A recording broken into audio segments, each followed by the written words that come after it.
Hi. Hi. How you doing? I'm good. I was sitting here the whole time. I wasn't. I'm Go ahead lying. and explain what you did. So I grabbed something from over there and then I put it over here and it almost fell. And I was like, oh crap. And I thought I had timed it just right, but I didn't. So yeah. Anyway, here's what I was doing. This is okay, here. Oh wow. Can You we see didn't it? tell me that. Look at that. Yes, it is from when so I'm a flow painting artist and I made this for Pride Month. I love it. I love it. I had gone through a period where I loved mandalas, so I bought like a ton of stencils and then I made this painting and it's all crooked and weird now. Okay. Can you see it? Oh, here. The detail on that is really cool. I love that. Yeah, so I just dripped the rainbows in little drips, and then I used a hairdryer and blew them into like these cool. Beautiful like smoke looking things, and I really love it.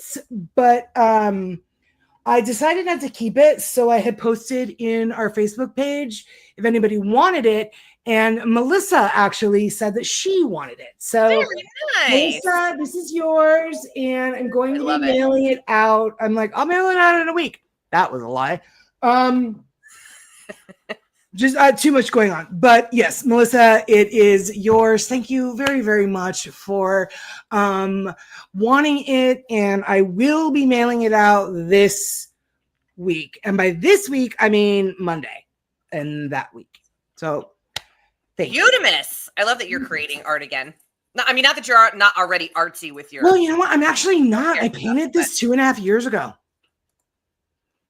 I painted it a while ago, and I was going through my room and all of my paintings, and I'm like, I can't keep these. And a lot of them were trash also. So they were, I was like, I don't like that. I love it. Yeah. So I just don't have time to paint anymore with the two businesses and work and, you know, all the things. So, yeah, Melissa is, she is the, I don't want to say lucky winner, but yeah, she spoke up first. I had a bunch of people that wanted it. I'm like, sorry, it was gone in like 15 minutes. Oh my God. So, hi, Mom.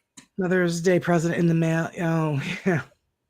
Oh, from like that. My mom will vouch for this. At Christmas, I bought them their gifts and I mailed them out because I got really sick before Christmas. And then I had, that's right. And I had that tooth thing going on. So I go drop everything off at the post office. I paid extra money to make sure it got there before Christmas. Like this is like a week or 10 days before. Paid. It was like priority, supposed to be 2 days. Yeah. I think it showed up in February. It finally got there. Mom will tell me if I'm wrong. Maybe it was January and I'm just giving it too much time. But I was like, well, then what's the point? I could have just FedExed it, paid the same amount of money, tracked it, and it wouldn't have been an issue. You know, when over the holidays, we were like, order by the 10th so that you can get your stuff on time in time for Christmas. And like half our orders so now it's going to be order by the 5th if you want it in time for Christmas, maybe, hopefully. Yeah. Yeah. So, which sucks because that really puts an additional pressure on shops to get their orders out in time. Right. And then, you know, hopefully, I'm going to say that is what happened to my best friend Jennifer's gifts. She still hasn't gotten them. And it has nothing to do with the fact that they're all still sitting in my closet unwrapped. It's completely the post office fault. That's, yeah, I mean, clearly. It's lovely to see everybody. It is lovely to see everybody. Hi, guys. We look forward to this every week, but you know, we got Cody and Satori that, you know, just, you know, elbow their way in there on every other Thursday, but we look forward to hanging out with you guys every week. Yes, we do. And this is kind of fun too, because we seem to have kind of gotten a sort of a rhythm now where we'll have a couple weeks of like more serious discussions and then kind of try to lighten it. Yeah, because like it's not all doom and gloom. No, definitely not. It's not all doom and gloom. Who was I talking to? I believe it was Tom. Mm-hmm. Tom and I were having a conversation the other night, and he was like, I don't know what's going on. Maybe my abilities are growing. Maybe they're, and I was like, that's really cool. And he was like, sure. And, like, it's not you that this is, you know what I mean? Like, it wasn't me it was happening to. So because of that, I was like, wow, this is awesome. And he was like, they didn't say so. Like, you know what I mean? Like, so it isn't all doom and gloom. No. At all. And yes, we are a train wreck. Yes, we do want to give you like the unvarnished version of what it actually is like to live in this world. Yeah. But a lot of time, Erin and I laugh so fucking much about where we have found ourselves in life, situations we found ourselves in. Like, it really is. It really is the best. And this all even though getting a hotel room in Vegas, and it's just kind of like, who'd have thought we'd be crying by a trash can? Yeah. Together, you know what I mean? Like, yeah, it's nuts. Yeah. It's nuts. But yeah, you're right. It's not all doom and gloom. It's a lot of fun. I think it's just like you said, you have to balance both. Like you have to be, I don't think you can present one side, which is all light and whatever, without giving happy-go-lucky. Yeah. You know what I mean? Sorry, I'm slacking on comments. You know what we can try to do? I saw this button and it just will automatically show comments when they pop up. Like all of them, including like from Facebook and YouTube. We're gonna see what happens. I don't know. We'll see what happens. So let me catch up on these until they start coming in. It may not happen until we get a new one. Oh, okay. But yeah, I think I think we both kind of look at our well, we don't ever actually physically see each other, but we do kind of look at ourselves sometimes and be like, how the hell did we end up here? 1,000%. 1,000%. Like one of us will text the other and be like, check this shit out. And the other will cackle, not laugh, cackle. Yes. And then we'll be like, what is our life? Like, what is happening? What is going on? How is this where we found ourselves? And you have to, because it's a situation where it's like laugh or cry. This is what it is. We just like to choose to laugh. Hey, look, there's comments. They are popping up automatically, which is kind of nice because then I can actually like, I'm always looking over here to make sure I don't miss too much. But yeah, no, yeah, good. I think that's what's kind of fun about these is, when we get to answer questions for people and pull cards, we kind of get both ends of the spectrum because we get to answer questions and help where we need to, but then we also get to kind of explore what's fun about this stuff for us as well. Yeah. And that's awesome. And that's what happens when you only promise a train wreck every week. Everybody's expectations are low. Seriously, super low. The bar is on the floor.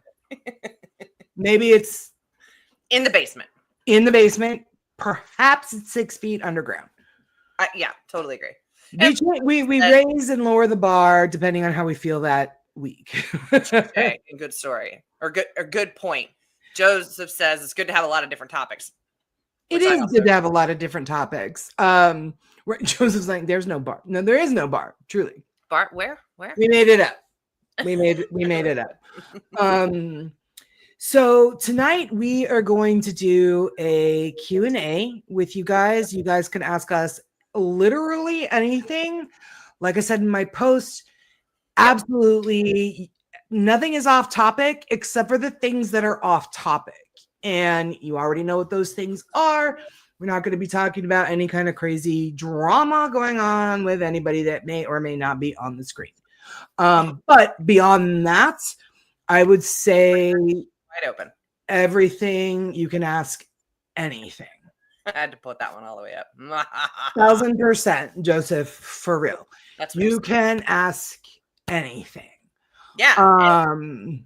We can do card pulls if people want to. I've got 2 decks out. We can. I've got I love this. This is my very first card deck. It is from James Van Prague, Messages from the Guides. So I really do like those. Liz, I did see your comment on my post, and I did not prepare to do any remote viewing tonight. However, Liz asked why her cat looks at this specific area between a doorway and like a wall. And without remote viewing, just kind of having a connection with you. And by you, I mean Liz. Having a connection with Liz, I got the impression that there's a strong, and I don't know if you've ever investigated your own home or what have you, but there's a strong EMF or electromagnetic field in that doorway. Oh, interesting. Yes. So it was, when I picked that up, I was like, okay, because my best friend Jennifer's cat used to do the same thing in the same area. Yeah. And they had there was electrical wiring that went from their closet up into their daughter's room. Yeah. And it was the same thing. Every animal they had, cat, dog, didn't matter, would just be fixated on that space and like up in the air. And same thing with Liz's. There's a very strong EMF field there. So well, and it's funny you mentioned that because I remember we went to SK Pierce. I had heard that in the kitchen people tend to have, kind of lightheadedness and some other kind of experiences. And I'm sure some of it is probably spirit related, but Joe Renone was with us at SK and he had this really interesting, almost like I don't remember what the piece of equipment was called. I don't know. Ken's probably heard of it. I don't know. But anyway, it was headphones like you would almost like with Estes. Sure. And it's got this EMF reader, but it comes through the headphones. So you can tell when there's an increase. There's kind of a general, it's almost like a buzzing sounds, like a general buzz, but you go through that anywhere and it's just screaming EMF. Screaming. It's kind of wild. EMF, I mean, I'm sure. Okay, so show of hands in the audience. I'm pretty sure everybody has heard of this. But do you guys know what a fear cage is? I do. Oh, see, look. Erin, oh my God. Liz, rings true. There are 4 circuit breakers in this house. 1 is there. Cool. Nailed it. Holy crap. Liz, truly, it never, ever will fail to shock me when I'm validated and I'm like, I think there's an EMF field over by that cat. Never been to her house, never seen her house, never, like, she might live in an apartment. Like, I don't know. She's in the Pacific Northwest, if I remember right. I think Liz is in Oregon. She is, I believe she's in Oregon. State? I think she's in Oregon. Yeah. But on that same note, and I can vouch for this, there's a landing at my parents' house and it's a open stairwell. Stare at the same location. Yeah, it's weird. Yeah. Oh, speaking of dogs, I saw a dog butt. Okay. This way. The barking and the EMF audio meter. Thank you, Ken. Cool. Thanks, Liz. I wasn't sure it had a fancy name, and I certainly didn't want to say the wrong thing. But it was wild to walk around from room to room, and you could tell like where the EMF was really heavy, but you can visually hear the difference. And I thought that was really cool. Those are really cool. They had them, Chris and Audra and Tony and Cherie, when they were running Phelps Dodge in Ajo under Copper Canyon. We had gone to do a public investigation. They gave everybody the equipment, and an audio EMF was one of them. So I was doing a live because I'm like, this is really cool. And in one of the surgery rooms, that thing went off. It was so piercing that even I jumped. I was like, yeah. So everybody watching History of Hauntings live, they were like, oh my God. And it was just so loud and like, but I kind of prefer that, especially when like if you're filming on your phone or your camera or whatever, and you've got a device in your hand, you don't want to just be like experiencing the investigation through a camera, through a screen. Yeah. So I'm kind of looking around and I'm not really looking at the EMF detector. So when that sound goes off, that's actually really helpful. Agreed. So that I can actually be a part of the moment, but at the same time capture it. Right. I mean, I get that like these TV shows have like camera crews. Now, Destination Fear, they are the camera crew, but still, it's something that's very, it kind of takes away from an investigation when you're trying to film for evidential reasons, but then, you know. Beep, beep, beep. Everything's beeping. Everything is beeping. Yeah. It's super annoying, but very, very helpful. So Ken has a question for us, I think. I saw that and I was like, Ken's questions are the best. When two mediums tune into the same spirit, do you typically receive the same messages? Are the interpretations different? Why do you think that is? Oh, I have an answer for this. You go first. Ooh, opinion, I should say. I am going to say it depends on the two mediums. Because I think there, for me, in my experience, if I don't have a connection to that other medium, then I find that we do get different answers. And by connection, I mean, like, it could be anything from we're friends, we're very good friends, or we receive our information in the same way. So I think that we're kind of drawn to each other.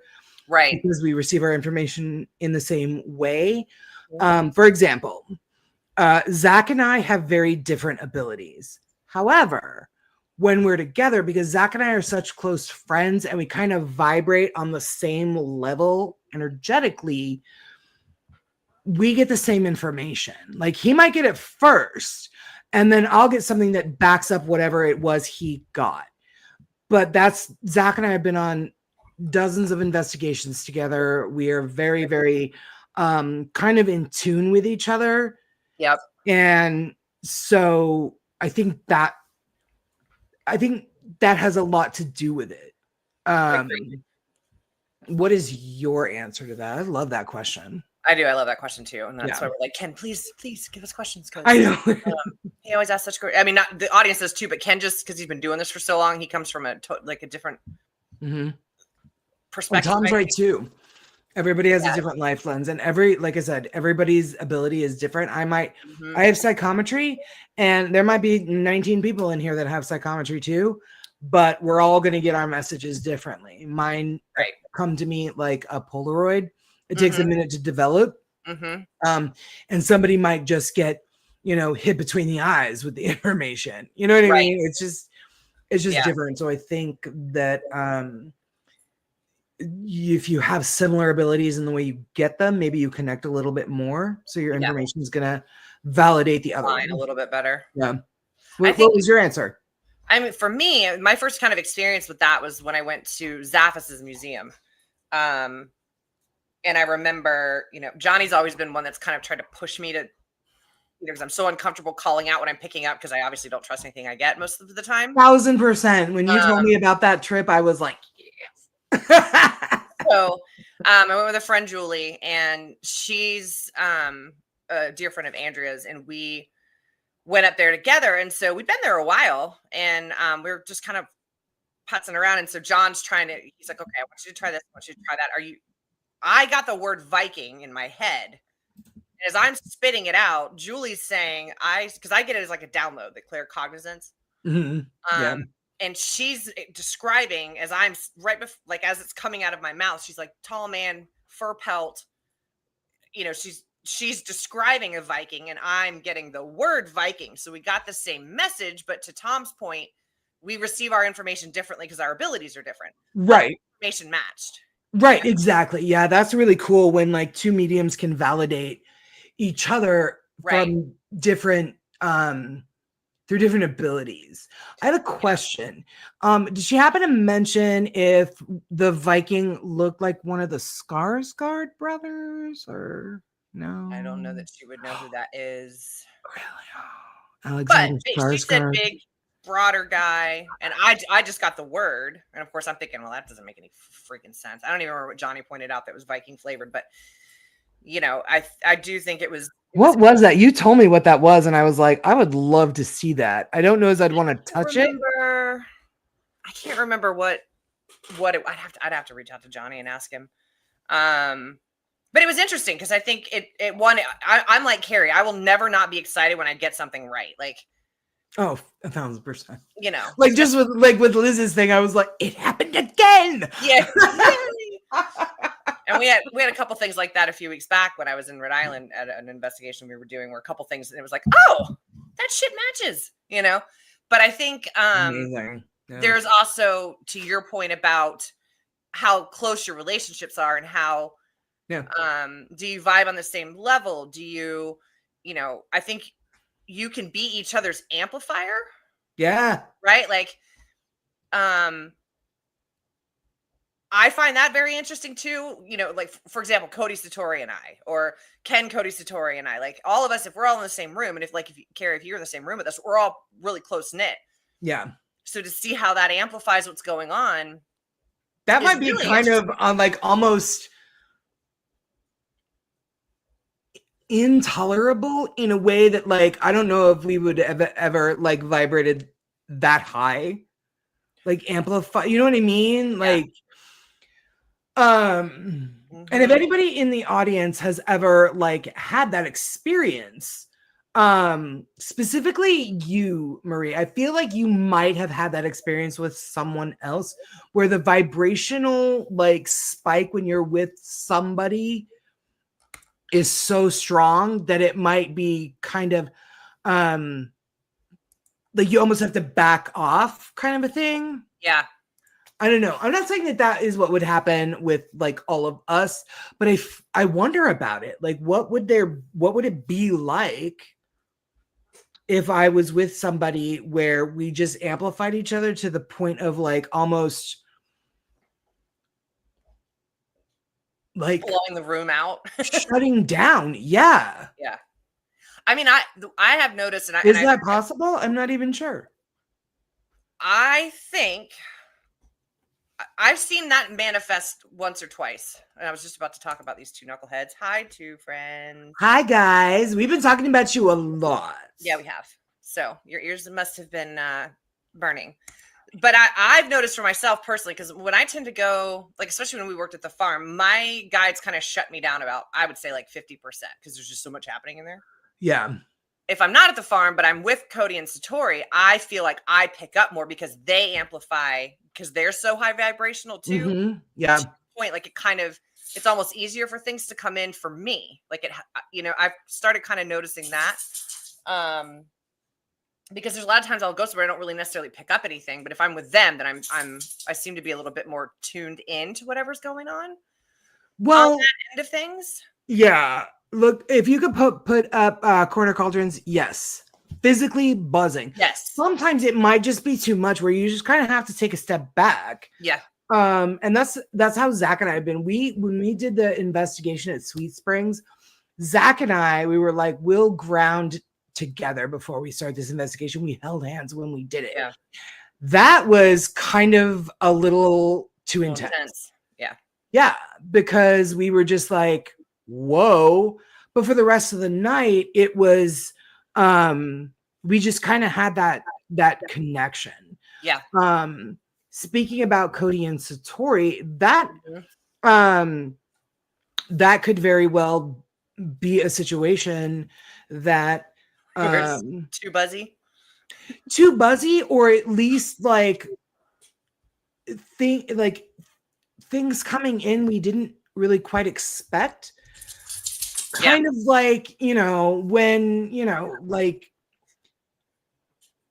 if we were going to be doing some sort of like investigation together. Yeah. I feel like as connected as you and I are, as connected as you are to the two of them, as kind of as connected as I am to the two of them. I feel like if the four of us were to be in a place together, what would that be like? That's would that be too much? Would that be too much for us, for the spirits? What, like, because I think you and I balance each other really well in that regard. Just like they do. But like you said, when you're with them, Bernie is and there's the bean. Okay, who had the question? Hi, buddy. Which of Bean's toys are the squeakiest? Oh, God. Here, come here. You want to come up here? Come on. He's like, no, now I've got to go to the potty, probably. Okay. So hopefully we answered Ken's question somewhat. Because that's one I think, too, that's multi-layered. Because you can go so many different directions with that one, right? Like, so many different, yes. Okay, so I do see Ken's question. Yep, I got one. We got a question from Tom as well. Mm-hmm. Here, let's do Tom's. As a new resident of 5D, thanks to Andrea, how does 5D play its role in your lives? Oh boy. I actually don't notice it really anymore now. It is so much a part of who I am, my daily life, how I think, how I make decisions, how I run my household, how I just sort of like how I run my businesses. Obviously, you know, my skincare company, it is all energetically infused, every product, but specifically with Let It Shine. So I don't actually notice it anymore. I'm so used to vibrating on this level, right, that I don't think anything of it anymore. However, that being said, I know where you're at. I get where you're at. And it does take, it's kind of like anything else. Like when, you know, you don't work out ever and you decide you're going to start working out and you try to get on the elliptical. This is a true story. This actually happened to me. You decide to get on the elliptical and you go for 3 minutes and your lungs feel like they're going to collapse. You got to get off. You step off the elliptical and your legs collapse underneath you. Yes, that's what it's like. But eventually you keep trying and you just adapt and adjust. And before you know it, you're on the phone with your best friend for an hour, running on the elliptical and talking without wasting a single breath. Right. It's like that. I don't know if that was super convoluted. No. But that's kind of how it is. And now I just don't notice it anymore. And when I get a new ability or one of my current abilities is enhanced, I know what downloads feel like now. And I mean, I get them when I'm driving and I'm like, oh, okay. Before I'd be like crashing my car. Right. They were so intense. Yeah. And I'm not saying that the downloads are not still that intense. I just am used to them by now. Yeah, I think it's just like anything else. I was kind of, I think it used to, when you kind of start, like when I started discovering the whole 5D thing, it always felt like it was a separate place I had to learn to get to. And I did a lot of that through meditating. And again, I did a lot of that in the beginning and a lot of fully connecting in 5D. And then when COVID hit and all that chaos was going on, I almost felt like my soul sort of slipped into that and just kind of stayed there because 3D was too heavy. It's kind of like what's happening now. Yeah. I know for me, when I'm in 5D a lot, I'm alone. I'm quiet. You don't hear from me much, which is where I'm living at the moment, I think. And Erin and I are best friends. I talk to her all the time. We actually haven't talked much in about a month. Yeah. We talk. I just sort of, I disappear.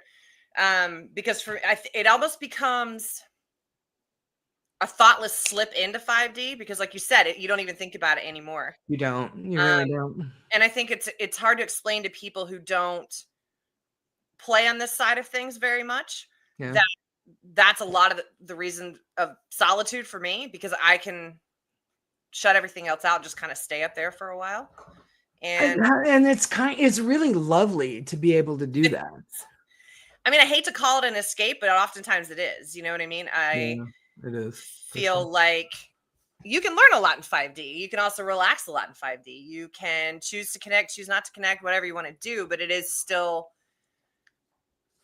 vibrating higher for whatever period of time you want and or need to either reconnect, get the information. I mean, the reasons are endless for why you kind of hang out. Yeah. You know what I mean? My Yeah. answer is probably convoluted as well. But I think too, like for somebody like me who works with the galactics for energy work. Oh yeah, for sure. I'm constantly talking to them, even if I'm not doing work. So it's kind of, again, it's another habit that I've gotten into. So it really is. Yeah. You just sort of, yeah, you just sort of like, I don't know. It's kind of, I don't know how to like compare it. Well, corner cauldron to tie into this. Did either of you find the transitioning to 5D cheese grater irritating for a bit? I did not. I did. But for me, it was like I had already been connecting. I just didn't know that was what it was called. So for me, it was more like, oh, okay, this makes sense as to why I've been doing this sort of anyway. Right. It kind of gave me a name, for lack of a better phrase, so I didn't have an issue with it. Yeah, no, I did, because while I had abilities since I was a kid, and I really didn't think much of it. I didn't really like, I was, I didn't think I was weird. I didn't like, and they were so few and far between, that when Andrea blew my third eye open, I was shoved into a volcano. True story. Yeah. I was shoved into a volcano. It was truly, you had a much scarier fence jump than I did as far as that goes, because I had already been working on that for a while. Yeah, no, I hadn't. Andrea wouldn't touch mine for about 2 years. When she did decide to blow it open, she did just let's do it at the farm. I'm telling you, you're like, I'm not going on a paranormal investigation. And you're like, I got a job at the farm and I'm going to go and live there for 3 weeks. And I was like, what the fuck? You're not going on a paranormal investigation. What are you talking about? I know. You're living in one. What are you doing? My life. Right. Yeah. Exactly. Yeah. Yeah. But I think it's a weird, it's kind of a weird space to be in. But I think for me, I think also when Andrea does that, everybody's experience and how that turns out for them is different, and different, she has no idea. Different than Tom's, different than anybody else that we like. Mine, I know for a fact, mine was more to be able to better connect with the galactics. That was it. It didn't really come with anything else. Yeah. I wasn't really expecting anything anyway. But I didn't know what to expect, honestly. Right. So I think it's it might not have been as grating for me because I had it. And it's the only thing I've segued into slowly, apparently, in this field, is really playing with that, That's funny that that's interesting that you put it like that, because you kind of segued into, I didn't. Like I said, it was like being shoved into a volcano. Mm-hmm. However, that being said, that is literally how I approach every single thing in my life. I will jump first and I will ask questions later. Every single thing that I do. And I'm the opposite. And you're the opposite. Mm-hmm. So the fact that both of our experiences with Andrea were just exactly the way we do things. Yeah. It's wild, I think. But I think that's just another testament to the depth and breadth of people's connection. How they get their information, how their spiritual awakening goes, how everybody's experience is different, but also exactly the same, because at some point we all go through it one way or another. It's just how it lays out and how it plays out is different for each person. And, but I think that's what's so fun about getting to do a show like this, is because we all kind of know what we're talking about, Yeah. But the way it kind of comes out is it's totally different for everyone, but you're still like, yeah, I got it. I know what you mean. You know what I mean? Joseph asked a question, or he said to telling Liz's spirit guide's name. She wasn't sure how to pronounce it. Joseph, just so you know, it is Alina. Alina with an A. Alina, not Olina. Alina. Alina. Interesting. Okay. Good to know. Okay. We'll wait till Ken gets back to open and to go and dive into his. you have to be with Andrea in person for her to open your third eye? Yes. Yeah. Yeah. You do.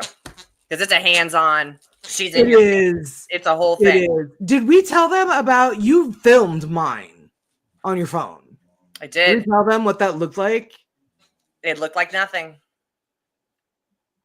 Right? It was black. Giant blur. Yeah, you couldn't see anything. You couldn't make out anything.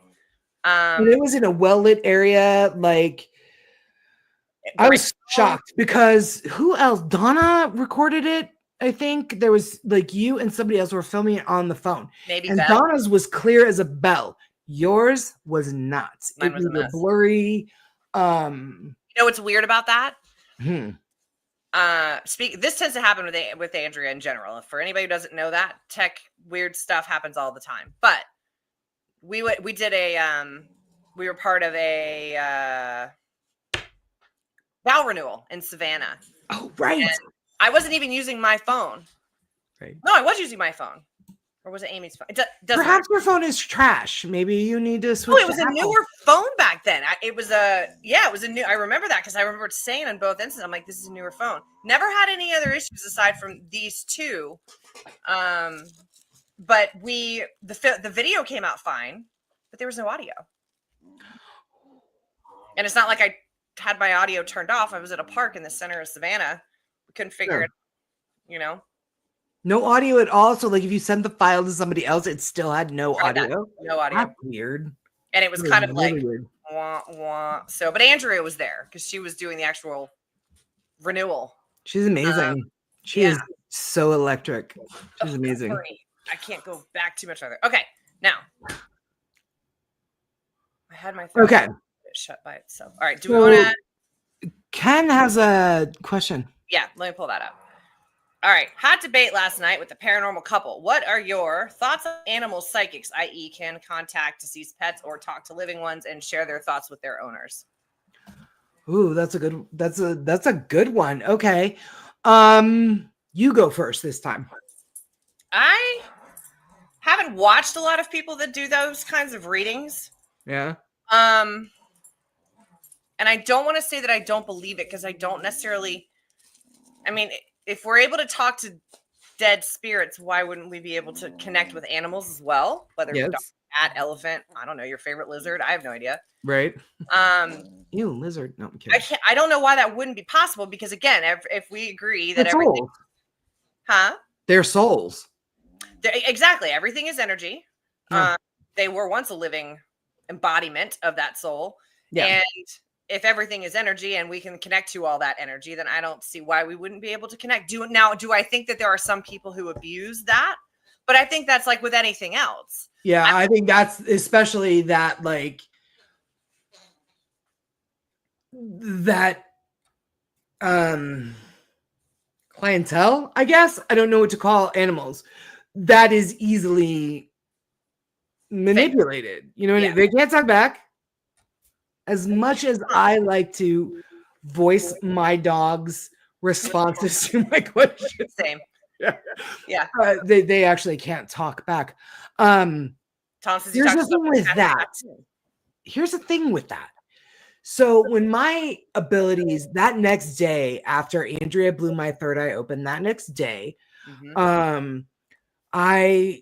we have 3 dogs, and Chewy is our very first dog that we got as a puppy. He's actually my dog. Obviously my mom and my son love him. He's like the family, but he's my dog. And then we have Leia. She's the family dog. I love Leia. She's also my dog, but she really is the family dog. Right. And then we have Tater Tot, which is my mom's dog. So while you do, all the dogs are our dogs, whatever. Chewy is mine. Right. And the day after Andrea blew my third eye open, it was one of the very first things that happened to me. I was letting him outside because we have a screen and porch, and then the door leads to the backyard. I was letting Chewy outside, and he was so cute, and I hugged him, and I was like, "You're so cute. I love you so much." And I squished him until he got annoyed and was like, he gruffed and like, "Let me go." But as I was hugging him, I felt how much this dog loves me. Yeah. I felt it go from him into me. Mm-hmm. And I like let go of him and I stood up and I was like, no joke, guys. There's a reason why the show is called this. I was like, well, that was weird.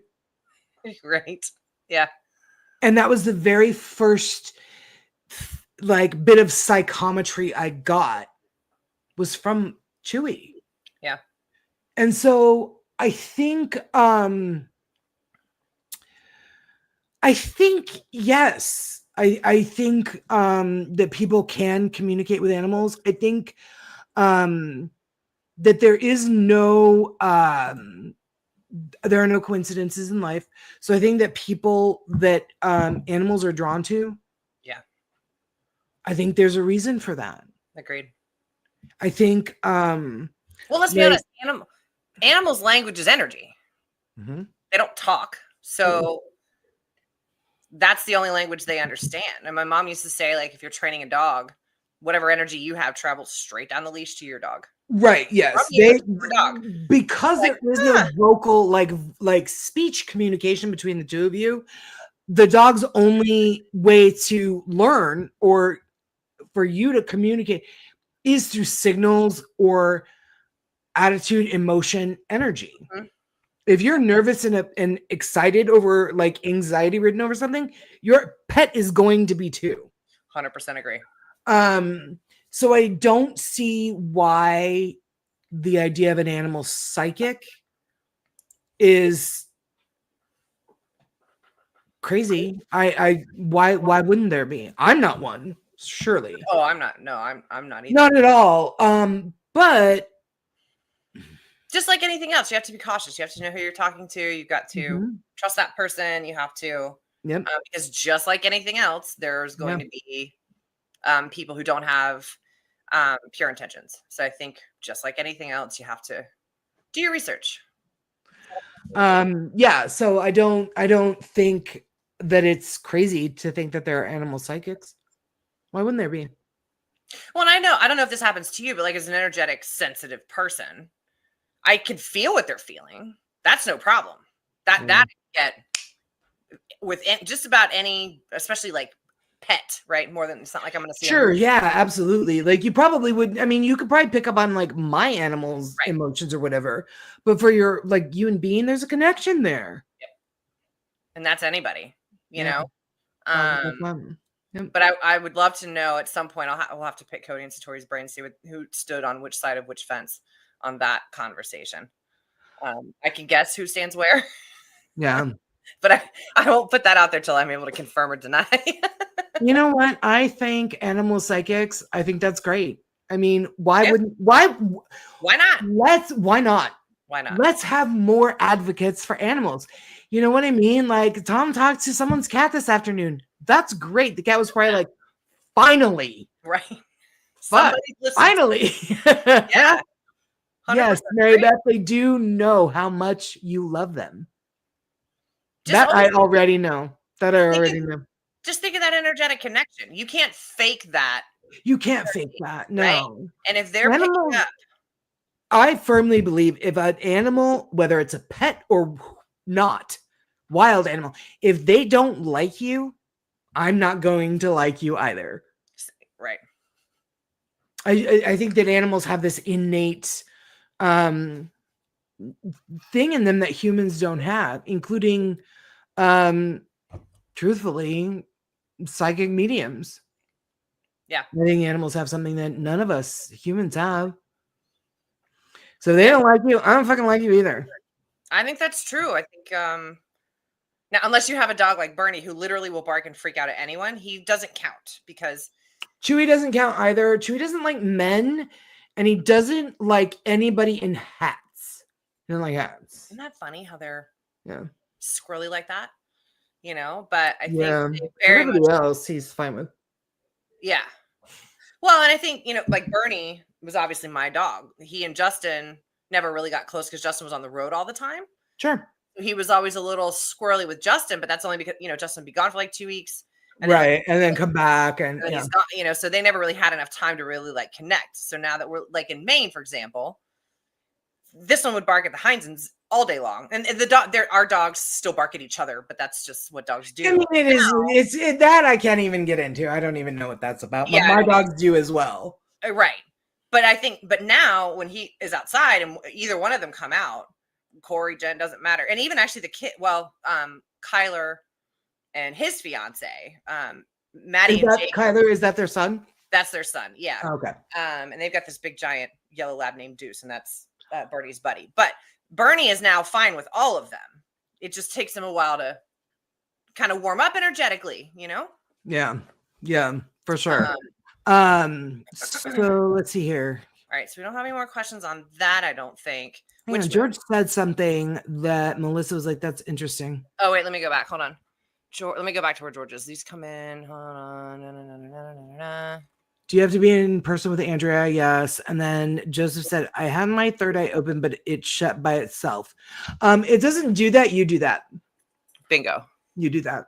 It's not the third eye doesn't treat it like you are the one that controls it. So there's something in you that is just shutting it. So yeah. No. Yeah, it doesn't do it by itself. You do that. And I did see. All right, I didn't see the originating comment, but I didn't either. Interesting, George. All right. Wonder if that's why. Oh, here we go. Maybe it says Patreon members doing good with their third eye. So I'm guessing. Wonder if that's why I'm not successful with remote viewing. Nothing happened when Annie opened my third eye, and she has done it twice. Okay. I don't know. I feel like Andrea has to be here. But I will say that again, it's different for every single person.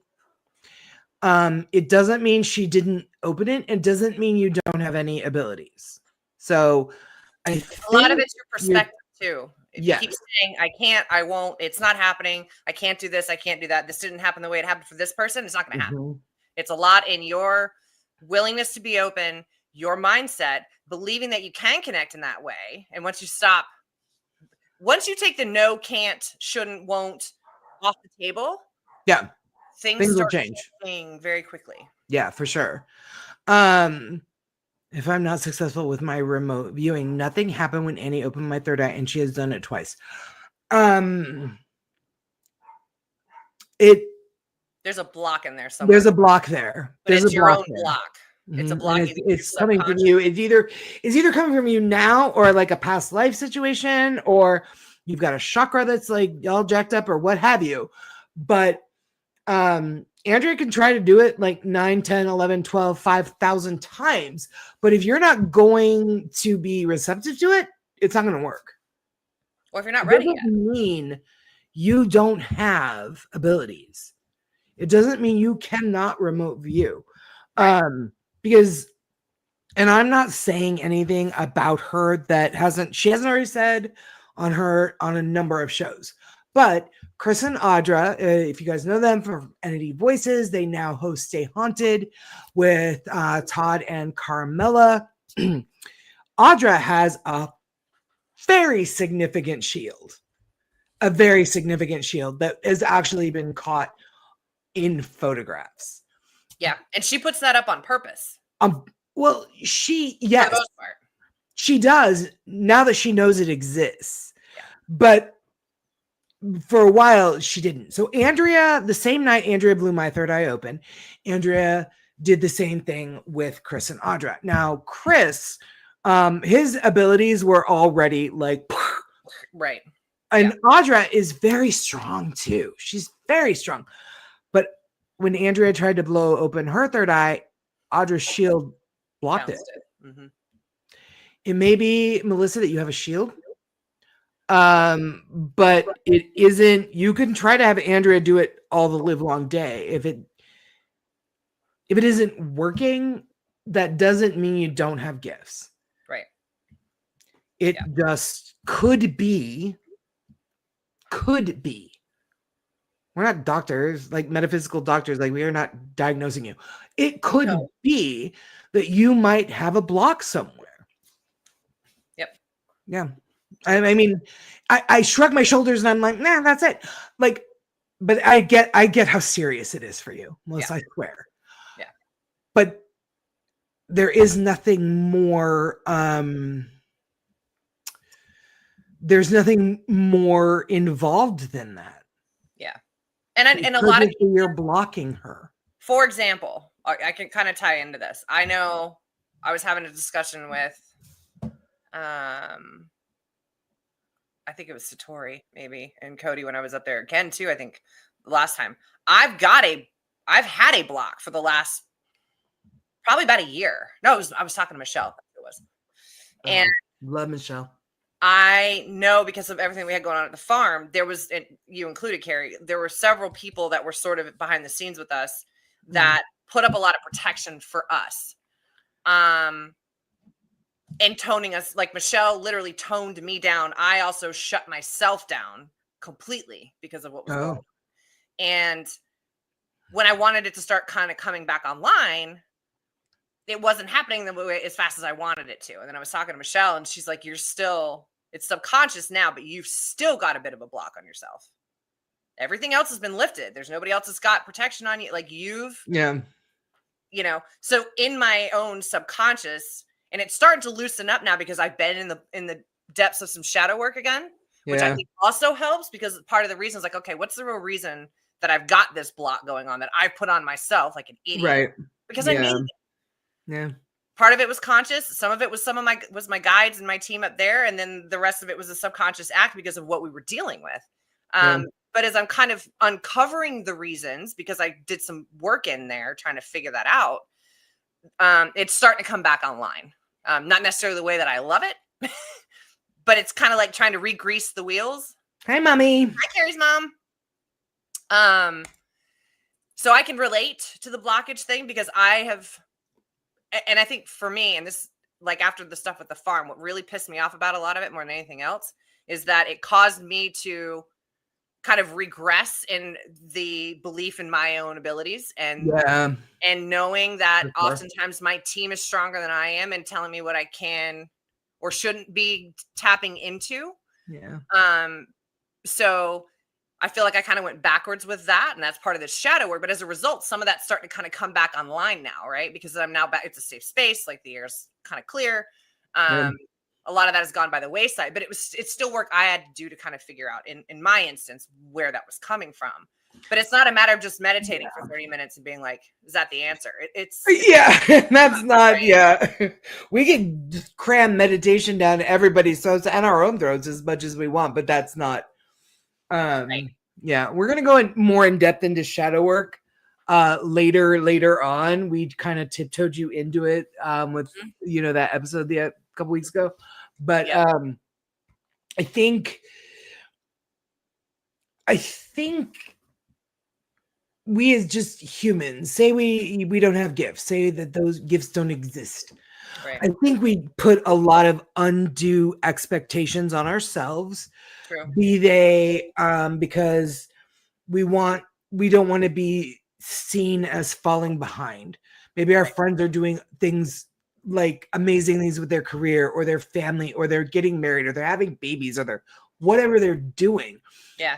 As humans living this human existence, we can't forget, and that always seems to be the one thing people with abilities do kind of push aside, is that we are souls living a human experience. Bingo. Not the other way around. Not the other way around.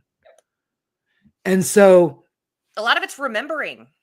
We've done this shit before in other lifetimes. It's a matter of you just get the added bonus of coming out of the chute with no memory of this stuff. So it's thank God. Yeah, because you might not want to do it again. 1,000%. You know, 1,000%. It's a muscle. It's a mindset thing. It's a perspective thing, and it's if you really want to kind of, it's not a matter of just trying to answer that one question. Sometimes, like in my case, this was multi-layered. Like I thought it was just the stuff at no, there were several reasons for it, but I kind of had to search, had to kind of dig it out. Yeah. But it was kind of like the thing, there were a couple of things where I was trying to figure out, like, why do I feel like I'm stuck? Why do I feel like I'm stuck in life, and then kind of blocked on the other end? And it was, once I started kind of hashing that out, it was like, okay. So now it feels like the train's sort of moving again, where before it was just like broken, like whatever. It wasn't broken. It was just hobbling along real slow. It was derailed a bit. You know what I mean? A little bit, yeah. All right. Melissa, let's see. Oh yeah, Melissa said, sure, I've considered all the options. I just haven't figured out yet what it is, but I'm looking. Just keep looking. You'll figure it out. Looking. Yeah. Keep Keep looking. looking. Let's do a few more questions and then we'll shift over to cards if we want to. Unless we want to keep doing questions, we can do cards another time. We can we can do both. Jason has a good question. Is it possible a past life program is blocking it? Yes, it is possible. It's possible. I have had a lot of programs from past lives that are kind of stunting my soul growth in this one. But it does take somebody that is trained in how to like end those programs to help you do it, or you do the training yourself. And then it does you would need to speak with somebody who is trained in akashic records, readings, soul contracts, programs, things like that. To help you unblock that. Someone who does past life regressions as well can help you identify that yes too. for sure Past life regressions, wow, that would be, maybe I'll get certified in that. I think that would be really cool. Done it once and it was a lot. It was very early on. It was really cool. Yeah that could be developing your abilities is not a competition, trust the process. We do. We learn at our own pace, and quite honestly, every single one of us as human beings are different. Like, you know, our fingerprints are unique. Our DNA, like everything about us is unique and beautiful and perfect. And our abilities are too. So if somebody is advancing in their abilities, and you might have psychometry, and there might be somebody who's a little bit more quick about getting those pictures when they touch something. Good for them. That's not how that's going to be for you. You need to learn to embrace your own speed and path. Once you do that, what they're doing doesn't matter. Cheer them on. Send them off with safety and grace. And maybe learn from them as well. I mean, God, how many different things have I learned from other people in this field that have absolutely polar opposite abilities that I have? It expands your knowledge base. It expands, you know, potentially what your abilities look like, and things that you learn from other people and how they handle their abilities and how they protect themselves, or what they do in a ritual, or how they, you know, operate in an investigation. If you come at those people, like you said, with grace and love, and my, like for me, the respecting other people is a huge one. And I've learned so much from every single person I've had any sort of interaction with. I've always taken something away that I can file away somewhere, that in case I need it in the future. I'd rather look at things that way, because this field is competitive enough as it is. And I refuse to be one of those people who's gonna play into that. No, I don't have the energy or the bandwidth or the desire to compete with anybody. No. I spent a lot of my my youth, my adolescence, my early adulthood doing that. And it served no purpose but just to make me angrier and angrier and angrier. 100%. I don't want that. I don't want that anymore. There's a seat for every single person at this table. Absolutely. Every single person. Okay, so we do have a question from Witch Moon. It was starred. So let's have this be the last question. Oh wait, I'm sorry. My mom is wanting to know where Bean is. Sorry, my mother's question is fake presidents. Hold on, I don't know. He blends into the floor. Where is he? He blends into the floor. Oh, he put himself in his crate. Oh, that's a good doggy. He's over there. No, that's a very good boy. He's back. Hold on. Yeah, he's over here in this corner. I couldn't find. He's black. So look at me leaning this way so I could try to see in your house.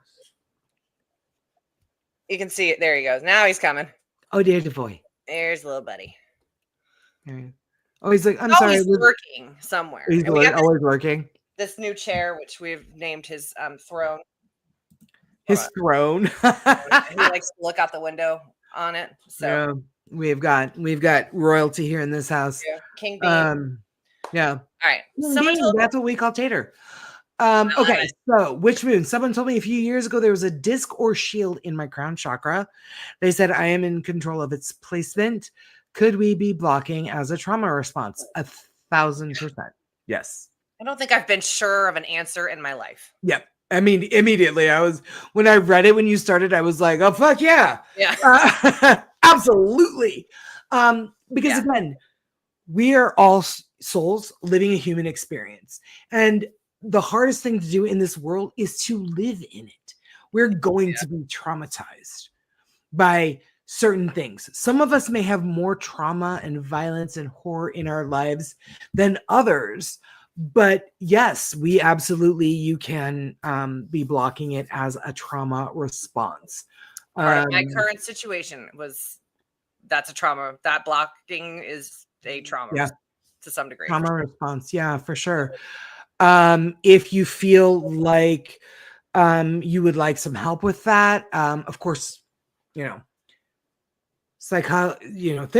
psychiatrists, psychologists, one of those can prescribe medications. The other can't. I'm not really sure which one that is. I don't know. Psychiatrists can, psychologists cannot. Okay. Thank you. Correct. My son's aunt is one of them, and I can't ever remember which one. I think I'm right. I think that's right, but don't quote me because I'm not a doctor. Just right. Yeah. Legal sake. Yeah, for sure. Yeah. So, yes, we absolutely can. And I think at some point in every single person's life, we have. Mm-hmm. We have. Trauma is going to look different and feel different, and the size is going to be different for every single one of us. But we all go through it because we're here to learn. Mm-hmm. Our souls are here to learn. We're either here to learn what it was like to experience trauma because we inflicted it on somebody else in another life. Yeah. Or we're here to inflict trauma because someone inflicted it on us in another life. Right. We're all here to learn. And it's very easy to forget that we are souls living a human experience. Right. Because this is where our focus needs to be, right? Yeah. Okay, I would fucking love to spend all day, every day with spirit. Yeah. Bebopping around, like talking to my loved ones, looking at past lives. I would love to do that. I can't. This is who I am. Right. Gotta still do the human part. Yeah. Yeah. I can't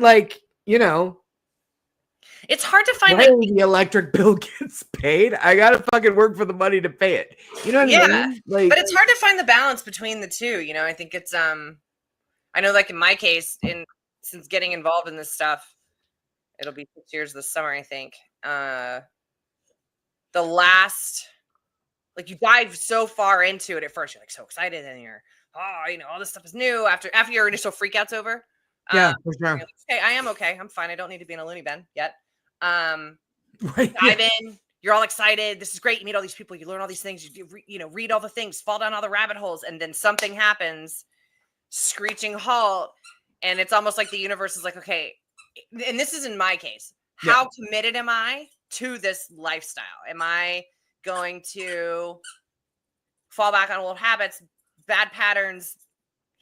Am I going to live in 3D full time again? Right? Because yes, that's the heavy. That's very easy to do. It is easy. Because that's the easier route to take. Sure is. So it is a constant, and I wasn't great at it the last year and a half. And I've been totally honest about that. It's been a really you hit it well. Dramatic, hard, crazy year. You hit it well. Well, thank you, ma'am. But I think even though I wasn't necessarily tapping into like the psychic side of it as much, I was still using all my tools. Like I wasn't meditating every day, but I was still grounding when I need to, taking a lot of walks, not in zero. I'm not doing any of that. But, like my little things that I can do to tap in, I was still doing. I just, again, not giving myself enough credit for navigating it well. Yeah. But I've made a constant, it's like, okay, now's the time to get back in. Like the dust is settling. life is getting back to normal. It's time to get back on that train. Like, exciting to learn again, excited to reconnect again. But there's still some of that stuff I'm working through, not related to the metaphysical psychic side, but just my life in general, where I'm still pulled back, but I am diving back into it, which is exciting because I think I don't know, you might feel this way, you might not. I kind of go through phases. Sometimes I'm like, I'm just kind of done with this. Yes. Like, I don't want to do this anymore. Yep. But then I realize, well, these abilities are around for a reason, and I can choose when to use them or not. But to me, I feel like if I'm not using them on some level to help other people or do something with them, then I am doing a disservice energetically. Yeah, I do think that a lot, actually, because I have, like, my closest friends and family know what I can do. So sometimes they'll like text me and they'll be like, hey, this weird thing happened. What is that? Right. And I'll be like, oh, it was literally nothing, or it was, so-and-so loved one kind of a situation. As you guys all know, I don't use my abilities professionally. I use them to ghost hunt solely. When I tap into the Akashic records, that is using my abilities, but at the same time, I'm trained in how to do that. Right. That's like Reiki, same thing. It's like Reiki, yeah. So it's a very different skill set. Yeah. But I will use them, like, if a friend or a family member or anybody like messages me and they're like, what do you see here? Like Liz with her comment, and she was like, my cat is looking at this like crazy random space. Well, you have a high concentration of electromagnetic field in that space. So I'll do that for like friends and family, and you know what I mean? But I don't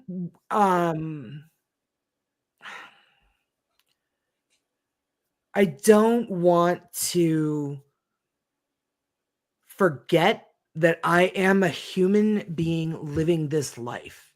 Right. I've had my heart broken a bazillion times. I've been devastated by death.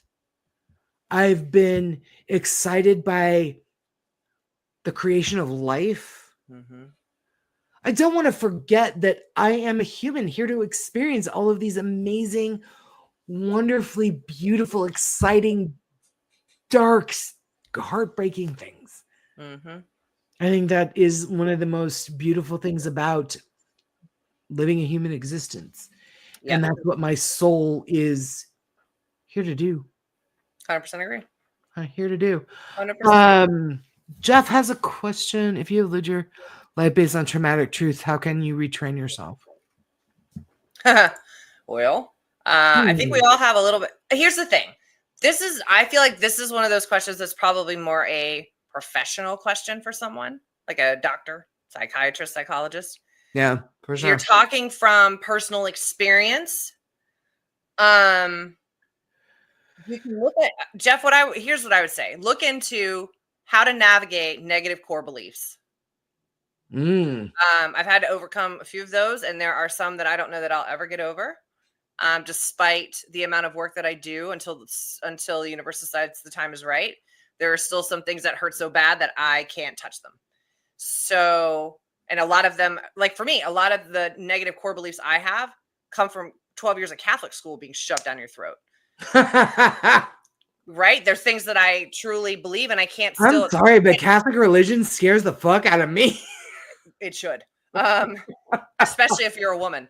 But I think, they're like a negative core belief. That's why this one hits for me, because there are certain things about that experience. I wasn't abused at Catholic school or anything, but the mindset, the perspective of it, there are some things with that experience I can't rationalize in my brain, and it affected other things in my life in adulthood, without a doubt. Yeah. It's not for lack of trying to fix some of those things. I've fixed quite a few. You've probably done the same, or I've worked through quite a few, but there are some that apparently my soul is just not ready to deal with yet. And that's okay. And that's okay. When I get there. That's totally okay. And if I don't, that's okay too. Yeah, exactly. I mean, it may be a situation where you don't address those until you die and you have your life review and you're with your guides and everybody up in heaven. And that's when you can like reconcile that. That's okay too. Yep. That's okay too. All right, let's do some card pulls. Okay. Do we want to wait, hold on. That makes me wonder, could all the EMF be allowing someone to communicate with the cat? Typically, no. If there's a high concentration of EMF, it's typically considered a fear cage, where it kind of makes you not hallucinate or anything kind of crazy like that.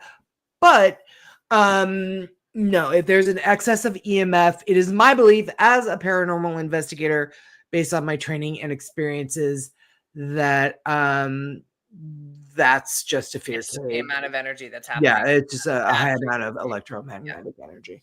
So. You get people feel nauseous, headaches. Some people do hallucinate. Some people do hallucinate, hear things. Like fear cages are nothing to fuck with, for sure. Nope. Okay, right. we're gonna do some card pulls.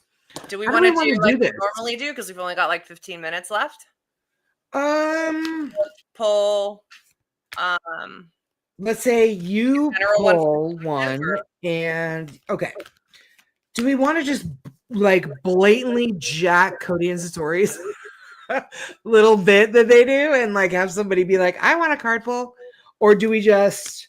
Well, the problem is my issue is I don't have anybody to just I'm the random chooser on their show. So I literally sit behind the screen and I scroll with one hand with my mouse and my eyes closed, and I literally point at the screen, and that's how I pick them. And okay. It's up to you.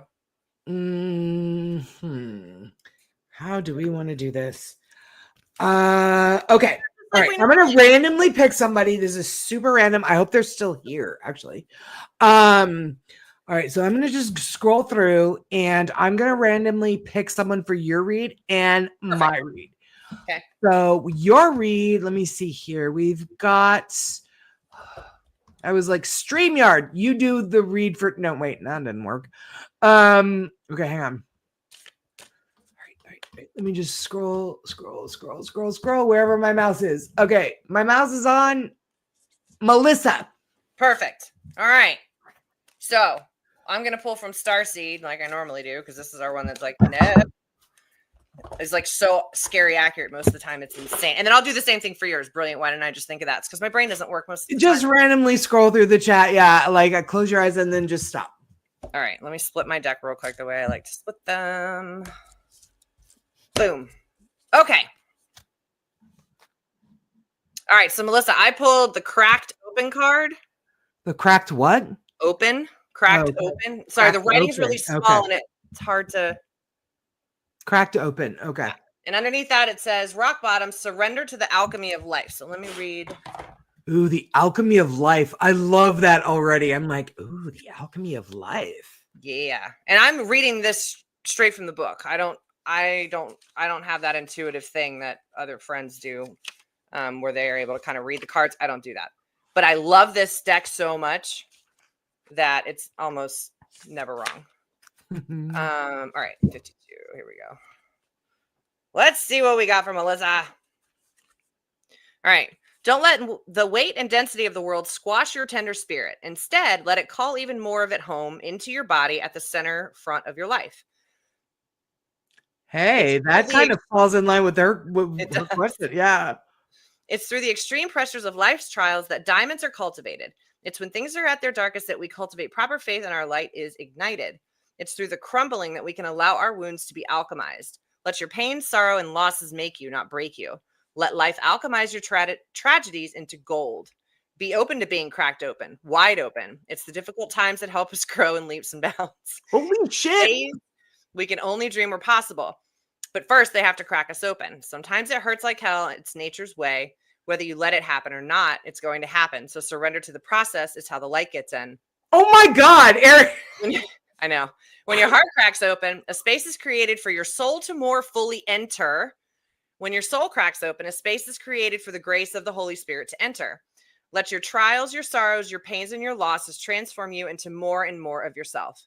Stay open to the possibilities that your tragedies, your losses, your sorrows, and your hurt happen for you, not to you. Bless the thing that broke you down and cracked you open, because the world needs you open, and surrender to the alchemy of life. This dude, that is fucking insane.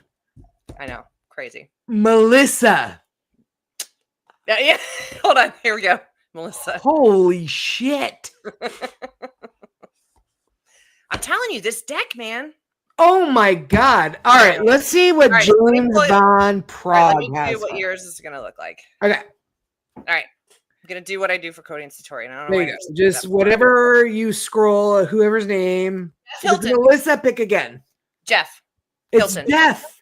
Yay, Jeff. Okay. All right, Jeff. Let's see here. Jeff, are you still here? Why's Jeff been like, no, I left. I think he's probably still here. Seriously, yeah, like look at everybody's comments. Whoa, nice pull. I know. Yeah. It's crazy, right? Yeah, for sure. Okay. All right. I say pull for Jeff, and even if he hopped out, he can always go back and watch the replay. I can message him and tell him that we read for him just in case he's not. Yeah, absolutely, for sure. Okay. Let's see. I know who is here. Joseph, do I cut the deck or should I pull from the top? You have to answer that question, Joe. Joe. Cut the deck, pull from the top. Cue the Jeopardy music. Uh-oh, a card fell out. Hang on. Said cut the deck. Oh, well, you got to pull the one you dropped. Well, wow. All right. 2 dropped. Okay, so cut the deck. Joseph says cut the deck. Cut the deck. Okay, here we go. All right, let's see. Messages from the guides. That's the name of this deck. Okay. Thoughts create your reality. Interesting. Love that. Shove hands if that is something that we have crammed down your throat. True story. 1000%. Okay. Thoughts create your reality. Blah, blah, blah. Hold on. Sorry. Nope. Okay, here we go. Are we ready? Ready. Everything that you see in this physical dimension is a replica of what has first been created in thought. There is nothing that you can look at right now that didn't first have its genesis as the energy of thought. Since we have the ability to create reality from thought, that means you, too, have the power to construct your own personal existence. And with that power comes responsibility. Spider-Man. Okay, sorry. Be mindful of your thoughts. If you focus on what you don't have, be it money or health or love, then the energy of lack is what you will create. Your guides are ready and willing to inspire you and help you see that your desires come to fruition. All you have to do is ask for their assistance. In fact, the summation of all your previous thoughts and intentions are what you are experiencing right now when you read this card message or have it read to you. Look around yourself right now. Your environment has been created by your choices, whether consciously or subconsciously. Start making conscious choices, and you'll be amazed at what you create for yourself. This is something that... Night, Jonathan. Good night, Jonathan. We love you. This is something we have said time and time again. Manifesting. Thoughts become things. Your reticular, if you're more scientific based, your reticular activating system, you're telling your brain lack is what I'm experiencing, is what I live, is what's happening to me. Lack in money, in love, in friendship, in work, in whatever. Your brain is like, oh, okay, lack is just what is bringing you that. Yeah. So that's all it's going to show you. Yeah. Now we have 2 other cards. Jeff gets a triple reading from me. These are the 2 cards. Wait, hang on. Sorry. Oh. Forgive yourself and trust your intuition. So the first one, forgive yourself. Nope. Wow, there's a lot of F's. There we go. Here we go. Okay. In school, you're not always going to give the right answers. In school, sometimes you will act out. In school, sometimes you don't focus on the lesson at hand. In school, sometimes you will be cruel. Have you ever looked back at your time in school and not been able to forgive yourself for these transgressions? Probably not. Well, you have chosen Earth as your schoolroom, and you should be just as lenient. You are here to learn. It's important to forgive yourself when you make errors. Living with the guilt of past deeds blocks the energy of the future. Each soul progresses in its own time, but when you don't allow yourself forgiveness, you are shutting off the heart and telling the universe you are not worthy to receive. If you have caused pain to another, it is imperative to apologize to them in addition to forgiving yourself. The guides can't stress enough the importance of forgiveness, either to yourself or another.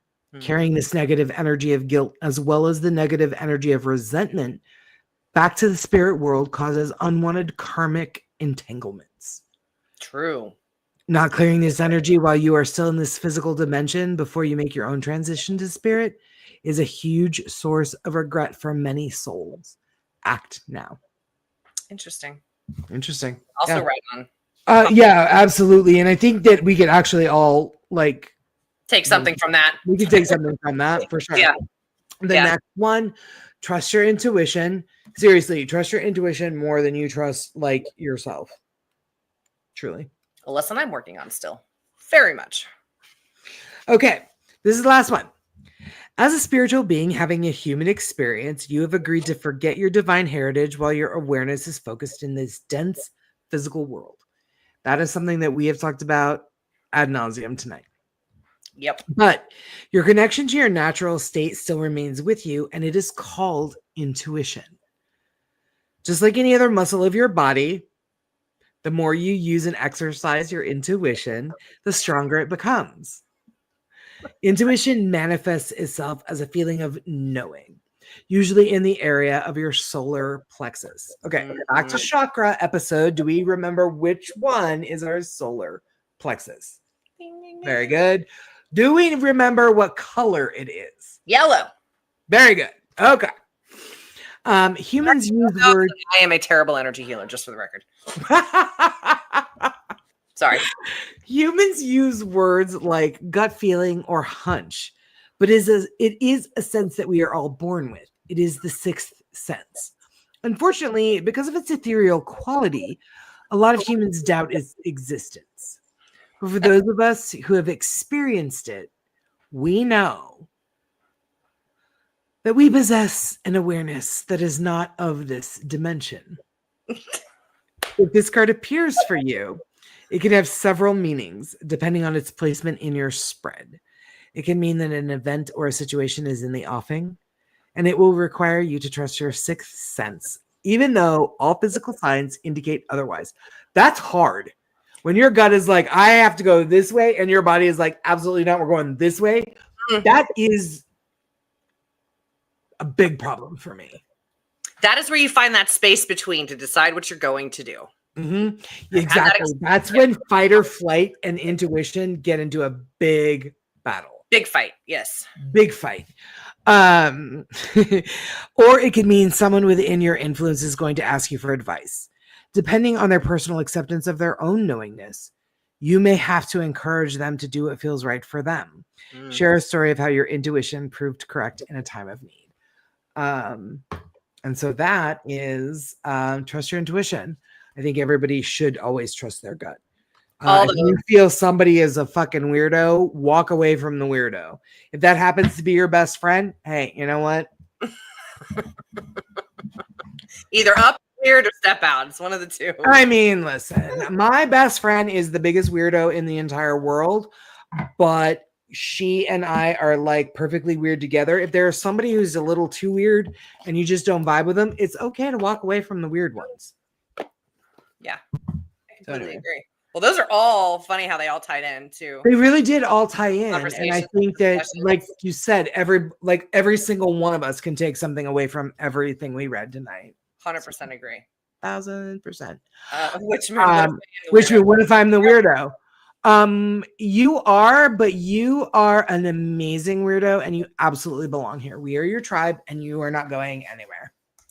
Nope. So if we see a guy that gives you the creeps, you won't. Yeah, no, I will absolutely move away. Yeah. I am a huge true crime fan. I am what is called a murderino. That is the fan of My Favorite Murder podcast. Oh, and so we all like know each other as murderinos. And our kind of motto is fuck politeness. No, if there's a guy or a woman or a thing or an animal that is just giving really bad vibes, fuck politeness. You don't have to fucking bye. Yeah. Turn around and walk away. Yep. Turn around and walk away 1,000%. Yes, Joseph and I, listen, he is my weirdo BFF 1,000%. Joseph, I actually almost wore my Mothman hoodie tonight just for you. But it's too hot. It's rainy and humid here, and I'm like, I can't do it. It was almost 90. Yeah. Okay. We probably don't get along. No. It's okay. All right. So we got where I can't believe it's almost 9:30 already. So we will be back in 2 weeks to talk more fun stuff. So next Thursday's Cody and Satori. Obviously we've got Dead Air on Sunday. Oh, we are back on Juneteenth. Huh? Juneteenth. Yeah, June 19th is Juneteenth. I'm excited. Me too. I don't know if Ken has announced who's coming on Dead Air on Sunday yet. If he hasn't, I don't think he's announced it yet. So I will leave that one there. But they have really awesome, two of my favorite people coming in on Sunday. Their shows, some people I spent some time with in New Jersey and had an absolute blast with them. So that'll be a good surprise on Sunday. You've got Extremely Strange episodes dropping. Last Bite I know is going to be coming back. I get such a kick out of Last Bite. It's so good. It's just so good. And I'm like, there's a lot of dishes here that I want to make for Thanksgiving. I know. So good. Right? So good. Let's see. What do you have coming up? Anything? Nothing. Okay. Well, I have nothing as well. Perfect. That's not true. I've got I am really in gear up mode for Gettysburg. Gettysburg is going to be the third weekend in July. Cody and Satori are going to be there. I'm going to be there.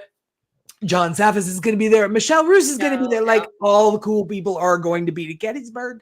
And I'm still trying to get Erin to hop on the train. No, I'm trying. But so we are coming out with I'm not doing a summer line this year, but what I am doing is an after sun lotion. Yes. Pure aloe vera gel, menthol crystals for that cooling effect. And so that is going to be coming out. And then I'm also going to be doing lip balm. So I'm gearing up with a bunch of new lines to get ready for Gettysburg. But those of you who are subscribed to this little Light of Mind skincare email list, you guys will have first dibs on all of the products. If you're not subscribed, get subscribed. And that's all I have. And that's it for us. We'll see y'all in 2 weeks. Bye, guys. We're grateful for you. Thank you. Bye.